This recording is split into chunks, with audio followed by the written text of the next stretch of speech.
Guys, स्वागत है आपका इस वीडियो में। और ये कोई डेली व्लॉग नहीं है। ये it's about there are many questions मेरी बैंकिंग जर्नी से रिगार्डिंग। सबसे पहले मैं अपने आप को इंट्रोड्यूस करता हूँ। मेरा नाम पीयूष है and currently I am working as an assistant manager in a public sector bank. ये वीडियो है मेरी बैंकिंग जर्नी के रिगार्डिंग। मेरी एजुकेशन है वो हुई सैनिक स्कूल चित्तौड़गढ़ राजस्थान में। एंड 2018 के मिड में मैं वापस आया to Bihar. I belong from Bhagalpur Bihar. और वहाँ पे मैंने स्टार्ट की प्रिपरेशन एसएससी सीजीएल की। उसके पीछे सबसे बड़ा रीज़न था एट दैट ईयर 2019 ईयर का जो टॉपर था एसएससी सीजीएल का, I think it was Kaushik Raj. He was also from Bhagalpur Bihar. So उस चीज़ को देख के थोड़ा मुझे मोटिवेशन मिला कि मैं भी कर सकता हूँ। And slowly along with my graduation I started preparing for SSC exams also. अब क्योंकि ग्रेजुएशन के बाद ही मैं एसएससी सीजीएल दे सकता था, तो मैं प्रिपेयर करता रहा। और फिर 2020 हुआ, 2021 हुआ and that person has still not join. उसे ज्वाइनिंग में 3 साल लग गए। तो ये मेरे लिए बहुत बड़ा डीमोटिवेटिंग फैक्टर था, क्योंकि मेरी ग्रेजुएशन ऑलरेडी 2023 में कंप्लीट होती। तो अब यहाँ पे सीन क्या है ना, बिहार में ग्रेजुएशन 3 साल की जगह 4 साल लगाते हैं कंप्लीट करने में। तो अब मेरे दिमाग में यही चलने लगा कि अगर मैं 23 में ग्रेजुएशन का मेरे पास सर्टिफिकेट होगा और उसके बाद मेरा लेट से एसएससी सीजीएल हो भी जाता है by god's grace first year में, तो उसके बाद अगेन मेरे को 3 साल लगेंगे ज्वाइनिंग में। और उस समय एसएससी के पेपर भी अक्सर कैंसिल हो जाया करते थे। तो इसीलिए मैंने डिसाइड किया कि मैं एसएससी की प्रिपरेशन छोड़ के किसी और एग्ज़ाम की प्रिपरेशन करूँगा जिसका रिक्रूटमेंट प्रोसेस काफ़ी फास्ट है। And that was the only reason I decided to prepare for banking exams. So guys, finally 2021 November मैंने डिसाइड किया ये चीज़ कि अब मैं एसएससी सीजीएल की तैयारी नहीं करूँगा और बैंक्स की तैयारी करूँगा। और मैंने अपनी एसएससी की सारी किताबों को साइड रख के बैंकिंग की प्रिपरेशन स्टार्ट की विदाउट एनी बुक्स। और मैंने ऐसे ही रैंडमली एक मॉक उठाया। उस समय कपिल काटपाल सर ने एक उनका प्लेटफॉर्म लॉन्च किया था स्टडी नीति करके, और उस पर कुछ मॉक्स थे। तो मैंने एक ऐसे ही रैंडमली एक प्रीलिम्स लेवल का मॉक दे दिया और उसमें मेरे नंबर आए थे 29। अब 29 नंबर आए मेरे, मैं पूरा शॉक में था। मेरे को कुछ समझ नहीं आया। इंग्लिश छोड़ के ज़्यादा कुछ मेरे से बना नहीं उसके अंदर।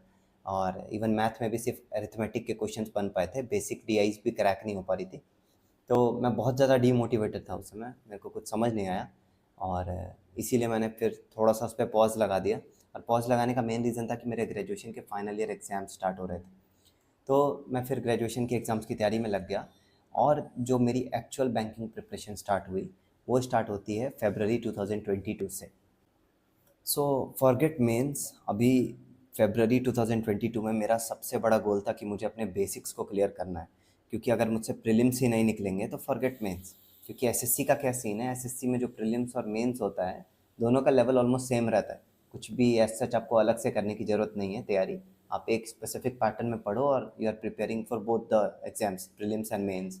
और बैंकिंग में ऐसा बिल्कुल भी नहीं है। बैंकिंग में प्रीलिम्स और मेंस का जो लेवल है उसे आप कंपेयर भी नहीं कर सकते। That's all together on different level mains. So सबसे पहला मेरा गोल था कि मुझे प्रीलिम्स लेवल तक पहुंचना है और मुझे प्रीलिम्स के एग्ज़ाम्स निकालने हैं। तो मैं शुरुआत करता हूं इसकी। और रीजनिंग के लिए मैंने बेस्ड अपॉन रिकमेंडेशंस मैंने स्टार्ट किया अंकुश सर से पढ़ना। और उनकी जितनी भी कंसेप्ट वाली वीडियोस थी वो सारी मैंने देख डाली, specially on miscellaneous topics like syllogism and everything, है ना, और इनइक्वालिटी। और उसके अलावा जितनी भी पजल्स को अप्रोच करने का तरीका है वो मैंने और भी टीचर से पढ़ा। और जैसे अंकुश सर का थ्रेड मेथड और भी बाकी सारे टीचर से मैंने देखा कि किसी क्वेश्चन को स्पेसिफिकली अप्रोच कैसे करना है। और कुछ टाइम के बाद जो भी मुझे ज़्यादा कन्वीनियंट मेथड लगा मैंने उसको यूज़ किया। जैसे मैंने कभी थ्रेड मेथड यूज़ नहीं किया आज तक, पर वो अच्छा, एक बहुत अच्छा मेथड है, पर मैंने कभी उसे यूज़ नहीं किया। मैंने डेली स्टार्ट किया फ्रॉम यूट्यूब और अड्डा की पीडीएफ या टेलीग्राम चैनल्स पे जो पीडीएफ सर्कुलेट होती हैं, या टेक्स्ट बुक, या जितने भी जो ये मॉक वाले जो प्लेटफॉर्म्स हैं, ये सेक्शनल टॉपिक वाइज मॉक्स लाते हैं जिसमें एक स्पेसिफिक टाइम में आपको 5 पजल सॉल्व करनी है, अराउंड 20 मिनट्स और लेस देन दैट। सो मैंने उस टाइप के मॉक देना डेली स्टार्ट किया और मिनिमम मैं 5 पजल्स डेली बेसिस पे सॉल्व करता था। उसके अलावा मैथ, क्योंकि मैं एसएससी की तैयारी कर रहा था तो जो उसका अरिथमेटिक पोर्शन है वो मेरा थोड़ा ठीक था। तो मैंने डायरेक्टली काम करना स्टार्ट किया अपने डीआई पे। अब बैंकिंग में अगर दो सबसे इम्पोर्टेंट चीज़ों की अगर मैं बात करूं किसी भी पर्सन के लिए, तो एक है डीआई और दूसरा है पजल, जो कि पूरा गेम चेंज कर सकता है। तो डीआई के लिए मैंने जिन टीचर से पढ़ना स्टार्ट किया उनका नाम है अमर सर। और उनकी एक यूट्यूब पे वीडियो है 365 डीआई प्लेलिस्ट करके। मैंने उस प्लेलिस्ट से डेली 5 डीआई सॉल्व करना स्टार्ट किया। खासकर जो उनका क्वेश्चंस को अप्रोच करने का मेथड है वो मुझे बहुत अच्छा लगा और उनसे मैंने बहुत कुछ सीखा। और जो मेरा प्रीलिम्स में जो डीआई सॉल्व होना स्टार्ट हुई वो उनकी वजह से ही थी। तो 1-2 वीक ऐसा करने के बाद मैंने कैलकुलेशंस भी ऐड की अपने रूटीन में। मैं एक डेली टू डू लिस्ट बनाता था और नाइट में मैं कोशिश करता था कि सारे जो टिक है सारे जो बॉक्सेस हैं उन पे टिक होना चाहिए। और 1-2 वीक के बाद मैंने कैलकुलेशन स्टार्ट की। कैलकुलेशन से मेरा मतलब है 60 तक स्क्वायर्स, 25 तक टेबल्स, 30 तक के क्यूब्स। इन्हें डेली बेसिस पे मॉर्निंग में उठने के बाद सबसे पहले मैं इन्हें लिखा करता था। मीनवाइल गाइस मैं ये बताना चाहता हूँ कि अभी तक मैंने मेंस की तैयारी स्टार्ट भी नहीं की है क्योंकि मेरा प्रीलिम्स होगा कि नहीं मुझे ये भी नहीं पता। सो अब इतना कुछ करने के बाद 1 महीने के बाद जब मैंने मॉक देना स्टार्ट किया तो मेरे स्कोर थोड़े बेटर होने लगे और फिर मेरी अप्रोच स्कोर से हट के परसेंटाइल पर शिफ्ट होने लग गई। जब मैं टेक्स्ट बुक के मॉक्स में अच्छा परफॉर्म करने लग गया, अभी मेरे पास वो डेटा है कि नहीं मेरे को नहीं पता, मैं कोशिश करूँगा। फिर मैंने स्मार्ट कीड़ा परचेज़ किया जिसके मॉक्स उस समय पे सबसे ज़्यादा टफ़ कंसिडर किए जाते थे और अंकुश सर रिकमेंड करते थे इसे। तो मैंने स्मार्ट कीड़ा के साथ जुड़ा जिसे टेस्ट ज़ोन भी कहते हैं, दोनों सेम ही है शायद। तो उसके मॉक्स मैं दिया करता था और वहाँ पे इंग्लिश, मैथ, एवरीथिंग, रीजनिंग सबका लेवल काफ़ी अच्छा होता है। तो वहाँ पे मॉक्स देने की वजह से मेरी जो परसेंटाइल है वो काफ़ी बेटर होने लगी और स्लोली मैंने 90 परसेंटाइल को क्रॉस किया। कई सारे मॉक्स में मेरे 90 प्लस परसेंटाइल भी आए।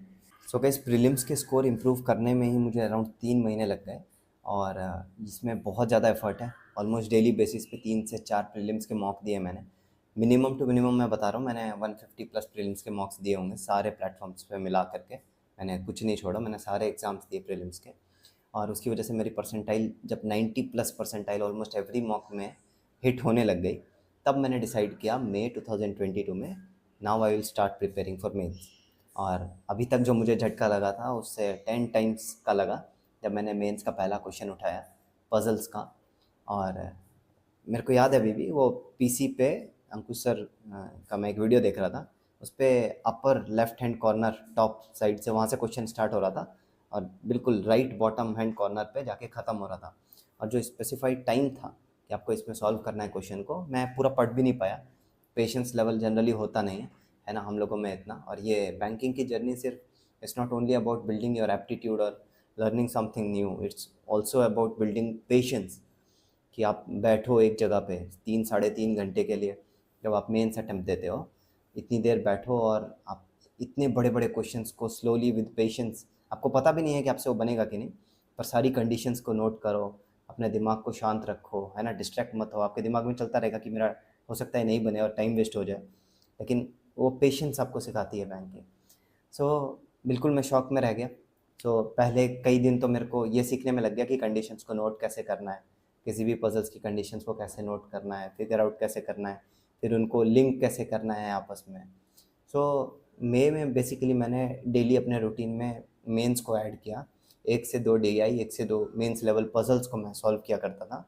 और कुछ टाइम ये करने के बाद मुझे पता चल गया कि मतलब कि आप 100% नहीं बोल सकते हो कि आप सॉल्व कर ही लोगे, स्पेशली इन रीजनिंग पार्ट में बता रहा हूँ। रीजनिंग में अगर आप ये सोच के चलो कि मेंस में आप you will only solve puzzles, तो आपका काफ़ी ज़्यादा लॉस हो सकता है। तो इसीलिए मैंने मिसलिनियस पार्ट को पकड़ा जहाँ पे थोड़ी श्योरिटी थी। और मिसलिनियस पार्ट के जो क्वेश्चंस हैं मैंने उनके सारे कंसेप्ट क्लियर किए। और वर्चुअस करके एक चैनल है, मैंने उसकी उसकी हेल्प ली है यहाँ पे मिसलिनियस मेंस लेवल जो मिसलिनियस क्वेश्चंस हैं उसको, उनके कंसेप्ट को सीखने के लिए। और सो डेली रूटीन में अभी तक जो भी चीज़ें चल रही थी उसमें मेंस की कुछ एडिशनल चीज़ें मैंने ऐड की। एक minimum 1 mains level puzzle and 1 mains level DI, अगर पॉसिबल है तो दो दो। और उसके बाद मैं फॉर करंट अफेयर्स मैंने उस समय अफेयर्स क्लाउड का सब्सक्रिप्शन लिया, अगेन बेस्ड अपॉन लोगों की जो सजेशंस हैं, इसमें एज सच कोई रिसर्च नहीं है। और अफेयर्स क्लाउड का सब्सक्रिप्शन लिया और मैंने ट्राई किया कि मैं डेली बेसिस पे पढ़ पाऊँ, पर वो पॉसिबल नहीं था, बहुत ही ज़्यादा लेंदी पीडीएफ्स होती हैं उनकी। तो मैंने जो प्रीवियस वीक्स की जो पीडीएफ है पहले मैं उसको कंप्लीट करता था और फिर जो उसकी क्यूएनए पीडीएफ आती है मैं उसको कंप्लीट करता था। तो ये तो मेरे करंट अफेयर्स को लेकर की अप्रोच थी। और फॉर मैंने अभी आपको बताया मैथ और रीजनिंग के लिए और मैं कुछ स्पेसिफिक नहीं कर रहा था, बस मेंस लेवल की 2 डीआई एंड मेंस लेवल की 2 पजल मैं करने का गोल रखता था ऑन डेली बेसिस, क्योंकि प्रीलिम्स की तैयारी ऑलमोस्ट हो चुकी थी। तो अदर देन कैलकुलेशन मैं सिर्फ 1-2 मॉक दे देता था, वो मोर देन सफिशिएंट था। और उसके बाद मैं मेंस पढ़ता था दिन भर। तो करंट अफेयर्स का सॉल्यूशन हुआ फॉर मेंस मैंने आपको बताया कि मैं मेंस लेवल की डीआई कर रहा हूँ, मेंस लेवल की पज़ल कर रहा हूँ। अब यहाँ पे एक रियलाइजेशन होता है मेरे को, मैंने ये देखा कि स्पेशली जो रीजनिंग पार्ट है, उसमें जो पज़ल्स वाला पार्ट है वो मेरे लिए काफ़ी ट्रिकी था। ट्रिकी इन सेंस ऐसा नहीं कि मुझसे बन नहीं रहा है, क्वेश्चंस बन जाते थे पर उनकी श्योरिटी होना बहुत मुश्किल है, क्योंकि अगर आप किसी ऐसे क्वेश्चन में फंस जाते हो और उसका सॉल्यूशन नहीं निकलता है आफ्टर गिविंग योर 11 12 13 मिनट्स, तो कोई फ़ायदा होगा नहीं, है ना। बहुत कॉम्प्लेक्स रहेगी सिचुएशन, आपके पास टाइम भी नहीं बचेगा लास्ट में।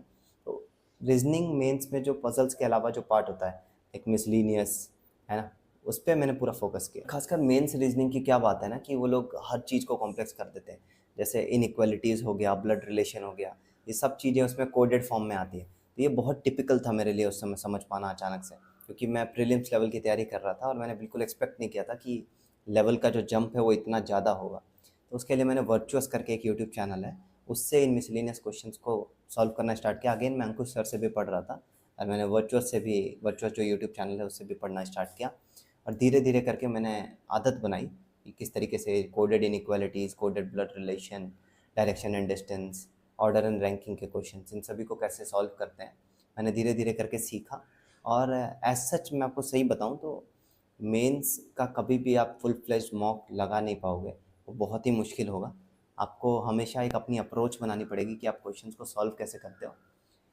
दूसरी चीज़, इवन इंग्लिश, जो कि मेरा एक ठीक ठाक स्ट्रॉन्ग पॉइंट था, जिसमें मेरे नंबर थोड़े बहुत बेटर आते थे, वो भी मेंस लेवल पे जैसे मैं स्विच हुआ, मेरे again my mind was shut down, मेरा दिमाग उतना चलना बंद हो गया, बिकॉज लेवल यहाँ पे अगेन एक सिग्निफिकेंट राइज देखने को मिला लेवल में। तो उसके लिए भी मैंने डेली बेसिस पे द हिंदू या फिर टाइम्स ऑफ इंडिया या फिर कोई भी जो न्यूज़पेपर है, खासकर उसका जो एडिटोरियल पेज है, उससे मैं 3 से 4 आर्टिकल्स डेली पढ़ता था और कोशिश करता था कि अगर मेरे को उसका कोई वर्ड समझ नहीं आ रहा है तो मैं उसके वर्ड मीनिंग देखूं और उसे सीखने की कोशिश करूं। एज सच मैंने कोई एडिटोरियल एनालिसिस वीडियो को फॉलो नहीं किया, बिकॉज शुरुआत में थोड़ा सोचने के बाद मुझे लगा कि टाइम उतना था नहीं मेरे पास, डेली बेसिस पे मुझे बहुत सारी चीज़ें करनी थी, तो इसलिए मैं कभी दे नहीं पाया। गाइस, ये वीडियो मेरी जर्नी का बस ओवरव्यू है। अगर आप चाहते हो कि मैं किसी स्पेसिफिक चीज़ में I should dive deep into it और मैं आपको ज़्यादा उसके बारे में कुछ नॉलेज प्रोवाइड करूँ या मेरे एक्सपीरियंस शेयर करूँ, तो आप मुझे कमेंट करो, मैं एज सच वीडियो बनाऊँगा। ये वीडियो बेसिक एक ओवरव्यू है, मैं ज़्यादा घुसूँगा नहीं हर चीज़ में, उनकी बारीकियों पर, है ना, मैं बस अपनी जर्नी शेयर कर रहा हूँ। सो मेंस के लिए मैंने बस यही अप्रोच रखी है। एज सच मैंने कभी भी मेंस का कोई फुल लेंथ मॉक नहीं दिया, और जनरली मैं क्या करता था, वो मॉक ओपन करके मैं उसे सबमिट कर देता था, और जो क्वेश्चंस हैं, जो जिस टाइप के क्वेश्चंस को मैं जिस फॉर्म में अप्रोच करने की कोशिश करूँगा वो मैं किया करता था। मैं देखा करता था, पहले I would skip to all the questions, उसके बाद मैं अपने जो A4 साइज़ शीट हमें वहाँ मिलती है, मैं घर पे भी हमेशा use to solve in A4 size sheet only, और मैं पहले नोट कर लिया करता था कि किस टाइप के जो क्वेश्चंस है, कहाँ से कहाँ तक के क्वेश्चंस को मैं पहले अप्रोच करूँगा, जो ईजी पार्ट है, ताकि बाद में मुझे रिग्रेट ना हो कि किसी पज़ल के चक्कर में वो आसान क्वेश्चन छूट गए। इस तरीके से अप्रोच करने के बाद और मई से लेकर के अगस्त तक कंटिन्यूसली मेंस पढ़ने के बाद I give my first exam which was RRB clerk pre, and वहाँ से लेकर के बैंकिंग के जो टोटल 6 एग्ज़ाम्स होते हैं, मैंने 6 के 6 दिए। RRB clerk, RRB PO, IBPS clerk, IBPS PO, SBI clerk and SBI PO. And क्योंकि प्रीलिम्स में मैंने बहुत हार्ड वर्क किया है, तो उसकी वजह से ये 6 के 6 प्री मैंने क्लियर कर लिए थे इन माई फर्स्ट अटैम्प्ट। और बैंकिंग के बारे में एक और चीज़ आपको बोलना चाहता हूँ, अगर आप बहुत साल से बैंकिंग की प्रिपरेशन कर रहे हैं और आपके मेंस एग्ज़ाम क्लियर नहीं हो रहे हैं, सो इट्स अंडरस्टूड, आप समझ सकते हो कि ठीक है, कुछ चीज़ों पे आपको काम करने की ज़रूरत है। लेकिन अगर आपका प्री एग्ज़ाम्स नहीं निकल रहे हैं ना, सो तब प्रॉब्लम आपके एंड पे है, आपके एफर्ट्स के एंड पे है, बिकॉज बैंकिंग प्री एक्चुअली में कोई बहुत हार्ड लेवल का नहीं आता है guys. Mains is all together different, but prelims you can easily clear अगर आप अच्छे से एक स्ट्रैटेजिक वे में पढ़ो and enough number of questions prepare करो, प्रैक्टिस करो, तो आप इजीली प्री क्लियर कर सकते हो। ऐसा नहीं होगा कि आप 4-5 साल से तैयारी कर रहे हो और आपके प्रीलिम्स ही नहीं निकल रहे। अगर ऐसा है तो प्रॉब्लम फिर मोस्ट प्रोबेबली आपके एंड पे है। I wouldn't say the same thing about mains, but pre के बारे में तो यही है। तो मैंने उस साल 6 प्री दिए और 6 के 6 प्री मेरे क्लियर हुए। उसके बाद मैं मेंस देना स्टार्ट करता हूँ, और मेंस में अगेन बाय सम मार्क्स मैं फेल करता गया। कुछ में जो डिफरेंस था काफ़ी था, 10 नंबर का भी था, 12 नंबर का भी था, और कुछ में डिफरेंस बहुत कम था, जैसे आरआरबी पीओ में, है ना, आरआरबी क्लर्क में, इन सब के जो मेंस में मैं जो रह गया था उसमें मेरा जो डिफरेंस था, जो कट ऑफ थी उससे, वो 4 से 6 नंबर की थी। अगर मेरे पास अभी कोई भी रिज़ल्ट का मिलेगा, हालाँकि इन सभी बातों को मोर देन 2 इयर्स हो चुका है। मोर देन 2 इयर्स नहीं, एक्चुअली 3 इयर्स होने को है। 3 इयर्स हो चुके हैं। सो अगर मेरे पास अवेलेबल होगा तो मैं शेयर करूँगा यहाँ पे स्क्रीन पे। सो सब में सारे मेंस ऑलमोस्ट लाइन में मेरे छूटते जा रहे थे। कुछ में थोड़े ज़्यादा नंबर से गैप रह रहा था, अराउंड 10 नंबर से, और कुछ में थोड़े कम नंबर से 4 से 6 नंबर से रह रहा था। और ऐसे करते करते मेरा RRB clerk mains I failed, RRB PO mains I failed, IBPS clerk mains I failed, and SBI clerk mains I failed, SBI PO mains I failed. SBI PO mains मैं आपको बता नहीं सकता, 0.1 मार्क्स से मैं एसबीआई पीओ मेंस क्लियर नहीं कर पाया था। और अब मेरे पास सिर्फ लास्ट एक ऑप्शन था। मैं अपनी बैंकिंग की जो जर्नी है उसे कंटिन्यू रख ही रहा था, और आईबीपीएस पीओ का जो एग्ज़ाम्स था मेंस का, वो था 26 नवंबर 2022 को। और अगर आप थोड़ा बहुत रिलेट करोगे, अभी भी जाके यूट्यूब पे सर्च मारोगे कि उस दिन के जो रिव्यूज़ हैं एग्ज़ाम के, तो आप टोटल आपको लगेगा कि ये क्या हो रहा है, because paper was unexpectedly high level. और एग्ज़ाम सेंटर में ऑब्वियसली मेरे को लगा कि अब मेरा नहीं होने वाला है ना, क्योंकि पेपर बहुत ज़्यादा टफ आया था। पर जब मैं बाहर निकला, स्पेशली जो मैथ्स का सेक्शन था, लेकिन जब मैं बाहर आया तो मुझे पता चला सबका वही हाल है ना। किसी के एक अटैम्प्ट है, किसी के कुछ भी अटैम्प्ट नहीं। ऐसे बहुत लोग थे जिनके 0 अटैम्प्ट्स थे, और कईयों के 1, 2, 3, 4, बस इसी की रेंज में सबके नंबर घूम रहे थे। और एक्चुअली उस टाइम पे मेरे 14 मार्क्स का अटैम्प्ट था मैथ्स में। सो बाहर आकर के मेरा मूड थोड़ा सा बूस्ट हुआ, और वेट करते करते करते करते जब फाइनली अराउंड जनवरी एंड में इसका रिज़ल्ट आता है, और जनवरी एंड में नहीं, सॉरी, मेंस का रिज़ल्ट जनवरी स्टार्टिंग 5 जनवरी को आया था शायद 2023, और मेरा मेंस निकल जाता है। पहला मेंस मेरा निकला आईबीपीएस पीओ का। उसके बाद मैं जाता हूँ इंटरव्यू की तैयारी करने के लिए। इंटरव्यू की प्रिपरेशन भी मैंने अपने गांव में ही की है, मैंने कोई कोचिंग इंस्टीट्यूट ऐसा ज्वाइन नहीं किया था। और मैं ये मान के चल रहा था कि मेरे जो कट ऑफ है उससे बहुत कम नंबर ऊपर होंगे, तो still the chances are pretty low, मैं ऐसा सोच के चल रहा था।